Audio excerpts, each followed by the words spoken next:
Welcome to the InfoWars Nightly News. It is Tuesday, July 8th, 2014, and I'm Leanne McAdoo. Well, President Obama is going to be in town this week. He is taking a little Texas tour to do a little Democratic fundraising. But not surprisingly, he won't be taking a tour of the border. But I think the problem speaks for itself when the president, who would prefer to hang out with campaign donors and other political supporters, would decide not to have any interaction with those that are directly affected by his failed policies. In this case, the failed immigration policies that led to a full-blown humanitarian crisis. So instead of taking the easy way out, I wish the president would step up and lead. And he would learn, perhaps something he did not already know, or that he thinks he knows, and which is absolutely wrong. It's puzzling and it's frustrating that the President of the United States chooses the path he apparently is going to take rather than one that will help him solve problems. That was Texas Senator John Cornyn, who said he found it puzzling and frustrating that President Obama would not be visiting the border to witness firsthand this humanitarian crisis and, of course, take a stronger leadership stance there. Texas Governor Rick Perry also has been calling on Obama to take a trip to the border. The president said that he'd be happy to meet Rick Perry on the tarmac there, but Rick Perry said there's no way he wants to meet Obama for just a handshake and a PR opportunity. He's been highly critical of the president for the way he's handled this crisis situation. And of course, he rejected that small offer, which of course has now forced President Obama to make some time in between hobnobbing with celebrities and his 5-hour golf game on Saturdays to meet and discuss this border crisis with local officials as well as faith leaders. But that's very interesting because he's going to be meeting with these faith leaders in Dallas. And we're hearing a lot of reports about how it is a lot of these church groups and faith groups who are really taking responsibility for giving aid to all of these unaccompanied illegal minor immigrants. You saw the footage that we shot last month of churches here in Texas busing illegals to destinations unknown, and now we're getting reports of Catholic churches in Southern California agreeing to house unaccompanied minors for up to a month. And of course, these churches are asking their followers to take these minors into their home, sometimes for a month or more. Now, I think it's great that these church groups are helping these children. I don't have any problem with that. I do think, we are all human. We do all have that spark of divinity. But that is not the issue here. The issue here is that this was a calculated crisis that no one actually calculated the cost and how we're going to pay for it, much like Obamacare. And the fact is, we just cannot afford to house and take care of hundreds of thousands of illegal immigrants that are projected to be entering the country over the next year.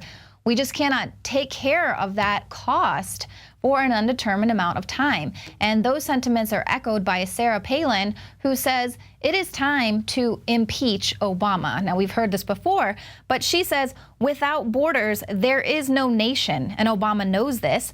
Opening our borders to a flood of illegal immigrants is deliberate. This is his fundamental transformation of America, and it's the only promise that he has kept. Now, she's saying that because of Obama's purposeful dereliction of duty, there's going to be an untold number of illegal immigrants who are going to come in competing against Americans for our jobs and limited public services. And of course, no end in sight because the president is prioritizing partying over doing the job he was hired by voters to do without saying protecting the borders, securing the borders is his job. Of course, we know the federal government is trillions of dollars in debt. Many cities are on the verge of insolvency. We've got an overrun healthcare system, and generally our welfare state programs are stretched to the max. And of course, the average American knows this. And now Mr. I do what I want, so sue me Obama is requesting even more taxpayer dollars to fix this manufactured crisis, just like he did with Obamacare. Remember how healthcare.gov was only supposed to cost a measly $93 million, and then it ended up costing upwards of $600 million to fix all of those glitches? Well, that's exactly what's happening here. This is Obama. He needs more taxpayer dollars to help slap a Band-Aid on the border and fix the problem that is largely due to his failed policies. Originally, we were hearing that he was going to be requesting about $2 billion. Well, today the president has asked for $3.7 billion in emergency funding to deal with this influx. Now, the funds will be allocated to send more immigration judges to the southern border, build additional detention facilities, and add Border Patrol agents. Now, presumably, the resources are going to be used to speed up the deportation process. But if deportation and border security issues were the main concern, then why have ICE agents been reporting that they have been giving stand-down orders? Now, Liberty News' Eric Odom, who is currently there in Murrieta, California, along with our reporters who are on the ground, he is saying that an ICE employee who lives in Orange County told him the Obama administration has furloughed Murrieta, LA area ICE agents full-time until further notice, but that the agents would continue to receive full pay. Now, one would think that any ICE agents still being paid full-time would be deployed to actually assist the U.S. in its fight against this foreign invasion of the interior United States, and especially in light of the controversial fight that's happening there between the federal government and the citizens of Murrieta. Now, Odom notes that this move weakens American security without even saving any money. So they're basically getting full-time pay to stand down. Now, this stand down was confirmed by California Border Patrol Union Representative Ron Zermano, who told ABC News station there in San Diego that he has been placed under a gag order. And this was in an attempt to avoid any negative news getting out about the state of the southern border. And Zermano said that the order was designed to prevent him from saying that no agents will be securing the southern border, which of course is just going to allow many more illegals to flood in. Now, people are kind of saying that this furloughing of the ICE agents is likely to increase the concerns that the Obama administration is applying the Cloward-Piven-style strategy of intentionally provoking a border crisis in order to bring the country into a state of near social collapse. And of course, this is a situation that would mandate a draconian state prevention. And this is what we've been saying. And of course, it's not only to help bring up that Democratic voting base, but it is to bring in martial law and to have everyone asking for the state to protect them. That's why it kind of frightens me that everyone wants to send the National Guard and everything to secure the borders, because, yeah, it might be keeping people out, but it's also keeping us in. Now, Obama here, he's asking for more money so that he can secure the border while furloughing these ICE agents. Of course, this is typical Obama administration hypocrisy. Now, it's this hypocrisy that is likely the reason that the Laredo, Texas mayor, Raul Salinas, says there's no way he's going to be using his taxpayer dollars to give aid to these illegals. Now, he said there's simply no feasible way for his town to cover these expenses. They're going to be associated with sheltering and providing buses for this influx. Is going to be passing right through Laredo, Texas. That's kind of where they stop to get food and shower and all of these things. Well, Salinas is saying our bus stations are full, and currently it's faith-based organizations that are bearing the economic burdens. And what's going to happen when the faith organizations run out of money? The burden will be on cities. Now, the border city of McAllen, Texas, spent more than $70,000 in June providing for immigrants. We've also reported on Falfurrias, Texas, who is bankrupt from having to bury a lot of the illegal immigrants that they're finding there. Now, the mayor says that he's not going to raise taxes on his citizens for a problem that's needing to be addressed at the federal level. Now, remember that nearly $4 billion that Obama requested today to go ahead and fix this?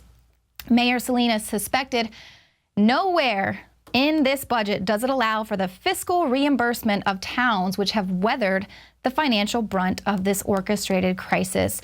So Obama is requesting all of this money, and he's not even going to be paying back these border towns who are suffering financially. Some of these towns are going to have to raise their taxpayer dollars, go into their taxpayer coffers to pay for these things, and they're not going to be reimbursed. Towns are going bankrupt over this. Meanwhile, President Obama is having $35,000 a plate fundraising parties here and refusing to go and actually visit the border. So that is infuriating, of course. But I would venture to say that Salinas, I bet he is a Mexican American. And here he is saying that he does not want to use his taxpayer dollars to provide aid to illegals. And who else was a very famous Mexican American that was also anti-illegal immigration? Cesar Chavez. That is right. He was a very famous civil rights activist and pretty outspoken on being against illegal immigrations. He knew that it would drive down wages, and of course it would undermine the efforts of those who had immigrated here legally and for the farm workers that he was fighting so hard to protect and to ensure their rights here. But of course, these are just kids, these are just kids, and now we're not even allowed to call them illegal aliens. We can't call them even undocumented illegal children anymore. They're not migrants. No, the UN now wants us to refer to them as refugees. They're all refugees. Now, the United Nations officials are pushing for many of these Central Americans fleeing to the U.S.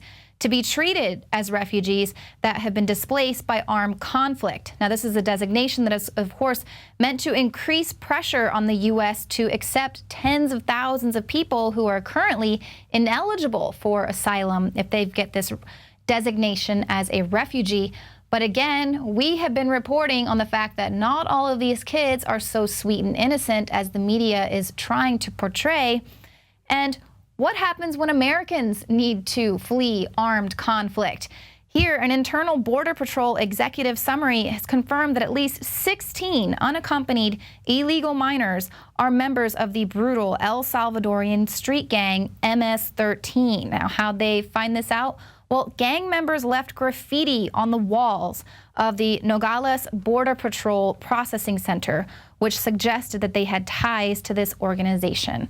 So you can see here how much they appreciate and respect the fact that they're being taken in, given food, clothing, and shelter here in America. And how do they show their thanks? They are graffitiing up the walls and showing their gang affiliation. And of course, this graffiti is just a small glimpse into what we can expect seeing here on our streets. Now, coming up, I'm going to be speaking directly with our reporters who are there in California. They've been covering the protests that are going on in Murrieta, California. Protesters there have been stopping busloads of illegal unaccompanied children from entering Southern California.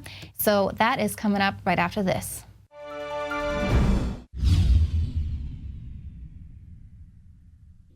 Alex Jones here to break down some exciting developments in the area of research concerning supplemental iodine. It's nothing less than phenomenal. I began to get into iodine a few years ago because it was helping me and my family so much get healthy and detoxify. And I used some of the mainline iodine supplements and they upset my stomach and I had some issues with it. Until I discovered a product being developed by Dr. Group, who I was already interviewing as an expert on my radio show, and I began taking the product before he actually rolled it out. You now know it as Survival Shield True Nascent Iodine that your body can really absorb. Then, about a year ago, he said, listen, if you think this is powerful, I'm going to come out with rare earth, deep earth crystals that are incredibly powerful that no one else has as a source for their iodine from between 7,000 and 12,000 feet, literally drilled out of the ground. You put it on a hot plate and it turns into the pure gas. No one else has 99.99% pure iodine. And the results that I personally have had have been life-changing. I was over 270 pounds. And with the iodine, exercise, and better diet, I have lost now more than 50 pounds total, and I'm continuing to lose the weight. I have more energy, my libido, all this crap came out of my skin. I believe our research is conclusive. This is the best iodine out there. And I know this for a fact. Nobody else has got iodine based on these pure crystals, ladies and gentlemen. This is innovating.